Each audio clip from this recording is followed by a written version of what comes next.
Alors ce terme de souveraineté peut être compris de diverses manières. Pour nous, être souverain, cela signifie avoir la maîtrise de notre destin.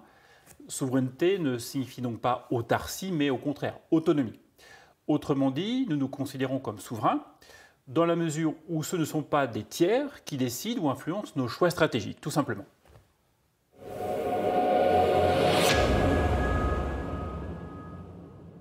La souveraineté est un sujet clé pour Thales, au cœur de notre activité, de notre ADN.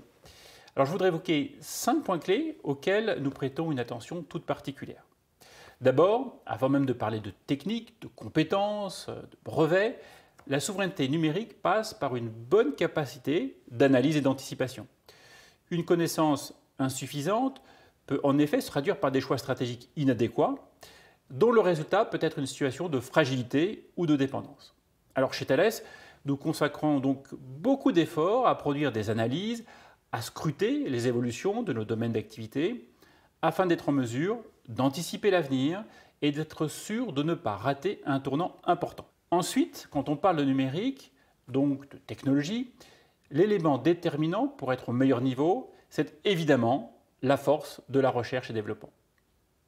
Thales ambitionne de se positionner parmi les leaders mondiaux dans des domaines comme la cybersécurité, l'intelligence artificielle, la connectivité notamment. Et nous faisons donc en sorte d'avoir une R&D ayant la taille critique pour y arriver. Ça représente plus du tiers de nos collaborateurs avec 33 000 personnes, dont la moitié sur des technologies numériques et environ 10% sur de la recherche amont. Cette capacité de recherche autonome est tout à fait compatible avec des démarches de partenariat et ce qu'on appelle l'innovation ouverte. Nous avons des centaines de partenariats académiques ou avec des startups dans le monde entier. Seulement, nous veillons à nous intégrer toujours dans des écosystèmes de confiance, c'est-à-dire des écosystèmes, des acteurs qui partagent nos valeurs et dont les réglementations sont compatibles avec nos intérêts stratégiques. Troisième point, nous faisons en sorte d'avoir une relation équilibrée vis-à-vis des grands acteurs du numérique. Vous savez peut-être que nous avons conclu des accords très importants avec des gens comme Microsoft et Google l'an dernier, et Thales leur apporte des briques technologiques dont ils ont besoin, notamment en cybersécurité. Cette position, qui est à la fois de client et de fournisseur, nous permet vraiment de discuter d'égal à égal avec ces grands acteurs, avec les GAFAM, et ces partenariats ne traduisent pas une perte de souveraineté, mais bien au contraire. Ils nous renforcent car ils nous placent dans une situation d'interdépendance. Ensuite, nous sommes bien sûr vigilants sur toute la chaîne de la valeur, à la fois sur les technologies que nous maîtrisons et aussi sur celles que nous utilisons. Ça signifie par exemple que nous ne nous préoccupons pas que des logiciels ou que des algorithmes. Nous travaillons aussi en étroite collaboration avec de grands acteurs, des semi-conducteurs européens, je pense à ST Microelectronics bien évidemment. Enfin, nous investissons fortement dans les talents. L'acquisition et le développement des compétences sont un enjeu clé pour rester au meilleur niveau et cela fait l'objet d'une compétition croissante au niveau mondial. Alors si je prends l'exemple de 2022, cette année, on va recruter près de 11 000 personnes, dont plus de la moitié d'ingénieurs et une grande partie sur le numérique. Et nous continuerons à investir fortement dans la formation. Voilà de manière très résumée comment nous nous assurons de conserver toujours la maîtrise de notre destin aujourd'hui et pour l'avenir.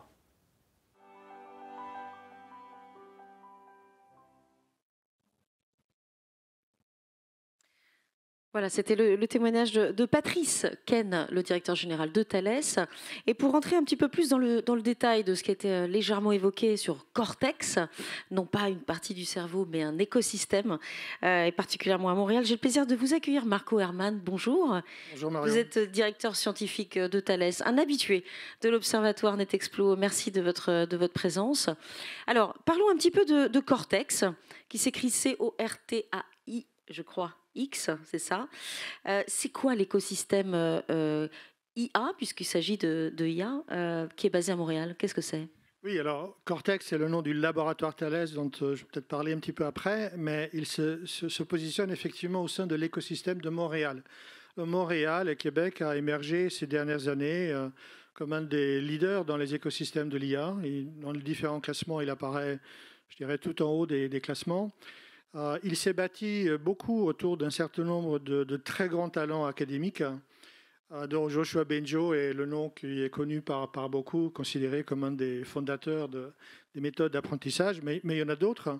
Et autour de lui, il a créé, par exemple, l'Institut québécois d'intelligence artificielle qui s'appelle MILA, qui aujourd'hui a 900 chercheurs.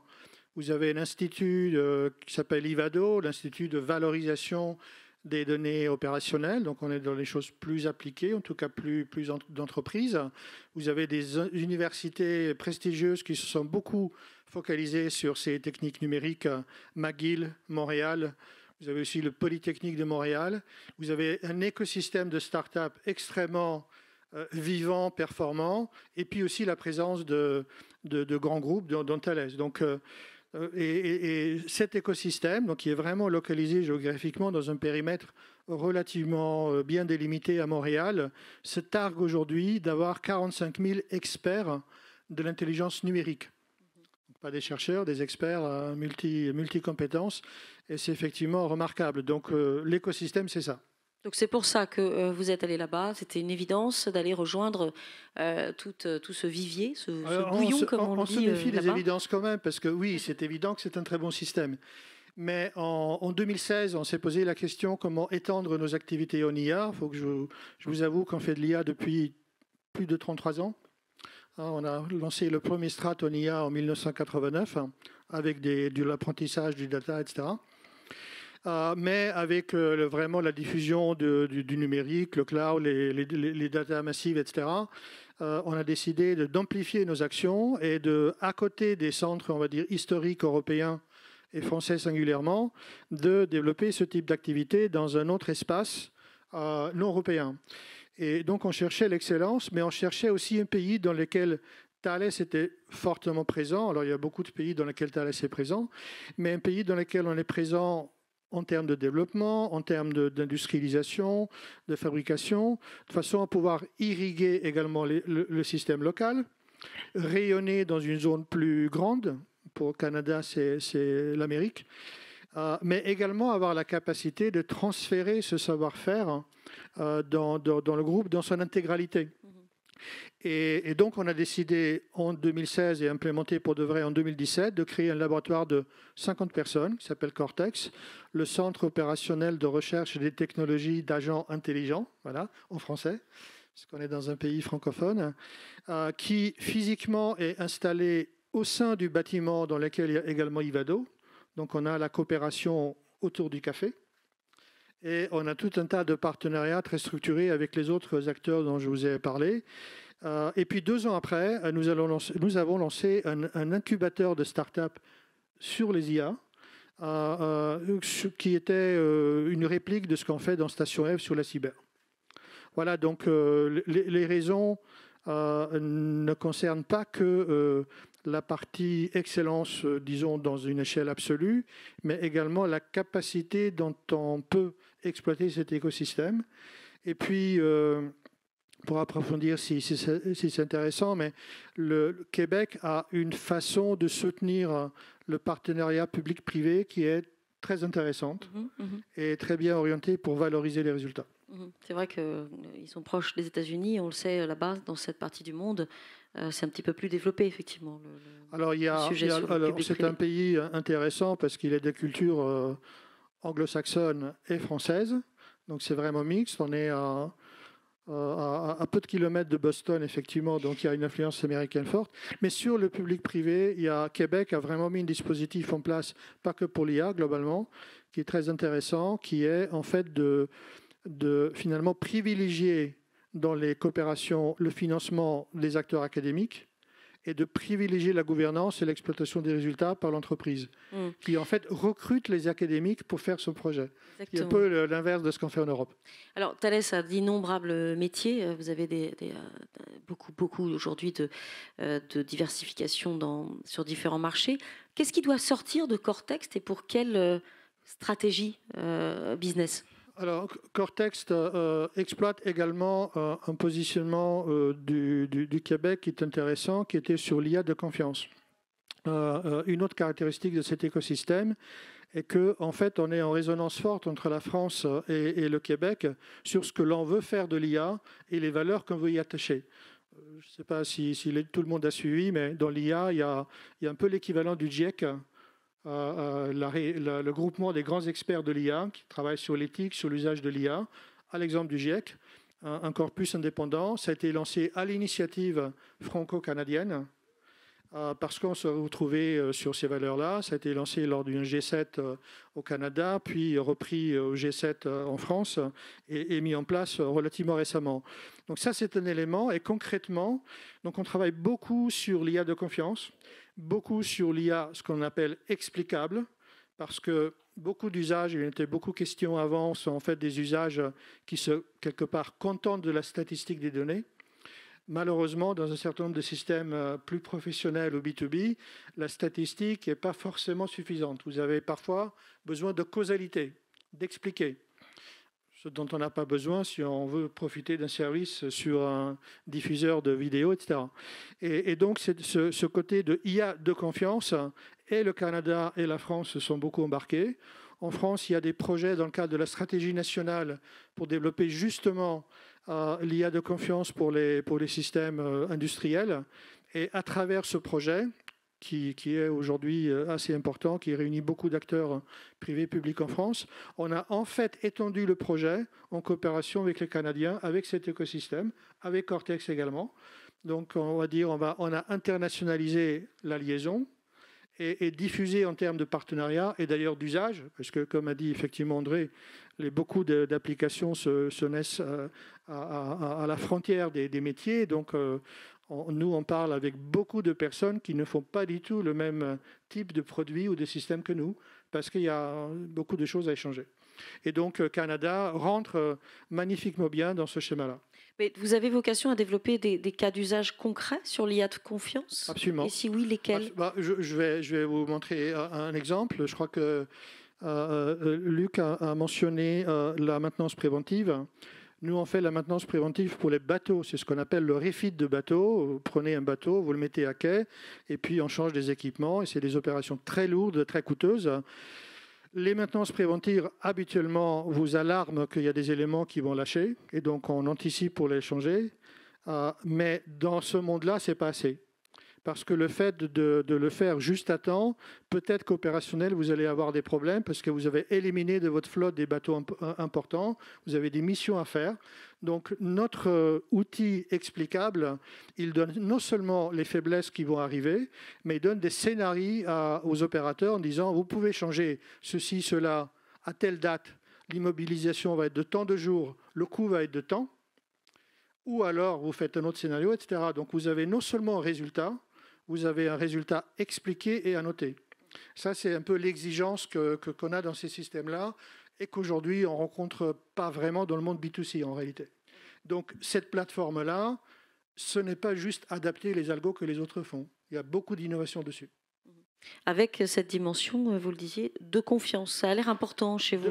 Dans ce projet-là, ça a l'air important. Si vous prenez un avion, c'est quand même sympa qu'il soit certifié pour la sécurité et la sûreté de fonctionnement. Donc oui, on y est assez attaché. C'est vrai que dans tous les métiers que l'on fait, nos clients, les opérateurs d'infra critiques, les banques, que sais-je encore, les choses qui sont en jeu sont des choses très critiques. Des données personnelles, des données financières, des données confidentielles en soi, ou des équipements, ou la vie des personnes. Donc oui, c'est très très important la confiance. Un petit mot, Marco Herman, sur la propriété industrielle et la notion de brevet. Je me suis posé la question, et je vous l'ai posée en préparant cet échange avec vous, sur l'IA aujourd'hui est extrêmement compétitif. C'est un monde sur lequel il y a peu aujourd'hui de grands talents. Il y en a évidemment, et beaucoup chez nous d'ailleurs, soyons honnêtes là-dessus, c'est vrai. Et donc voilà, une pénurie évidemment de métiers, notamment dans la data science, etc. Comment vous faites aujourd'hui chez Thales, et peut-être d'ailleurs en particulier sur Cortex également, pour voilà, ne pas vous faire piquer les idées, les talents, les compétences et éventuellement les découvertes et les avancées qui sont évidemment ultra stratégiques aujourd'hui. Oui. Il y a en fait deux dimensions dans votre question. Il y a les brevets, je vais répondre, mais il y a aussi l'attractivité et quelque part la stabilisation des talents que l'on a. Sur les brevets, on est un groupe qui brevette beaucoup. On a un portfolio de 22 000 brevets qui ont couverture mondiale. Ça fait 9 ans qu'on est reconnu par Clarivate Analytics dans les 100 entreprises mondiales les plus innovantes. Donc, ça ne veut pas dire qu'on n'a pas des trous. Les partenaires sont là aussi pour combler ces trous-là. Mais disons, on est assez très conscient de cela. On a aussi un traitement que je crois très fair, très ouvert avec nos partenaires académiques pour leur permettre de réaliser leurs propres objectifs, quels qu'ils soient. Et ce qui explique qu'on a un grand nombre de partenaires académiques en France, en Europe et dans le monde. Mais sur les talents, c'est vrai qu'ils sont rares, mais je crois que de plus en plus les jeunes, mais pas que les jeunes, les plus vieux également, ont besoin de trouver un sens dans leur travail. Et je crois que donc, les entreprises doivent travailler sur la proposition de valeur qu'elle offre dans la réalisation de projets professionnels. On estime que faire demain un monde plus sûr, plus inclusif, ce qui est un peu notre sens, la raison d'être, et en réalité, c'est exactement ce que l'on fait dans nos activités, est un pouvoir d'attraction très fort. Et on arrive effectivement à attraper des personnes sur ces arguments-là, et pas seulement sur des salaires californiens qu'effectivement en Europe, on aurait du mal à aligner. Donc cette année, comme m'a dit notre président, on va recruter 11 000 personnes dans le monde, dont 4 000 en France. Et on est classé deuxième entreprise la plus attractive en France devant Google. Voilà. Donc oui, on est attractif. Ça, c'est une bonne nouvelle. L'heure tourne. Merci beaucoup, Marco Herman, de nous avoir expliqué comment vos cousins canadiens et la France font cause commune. C'est, j'imagine, aussi un des aspects de la souveraineté numérique sur Cortex. On applaudit Marco Herman. Merci beaucoup. Merci, Marie.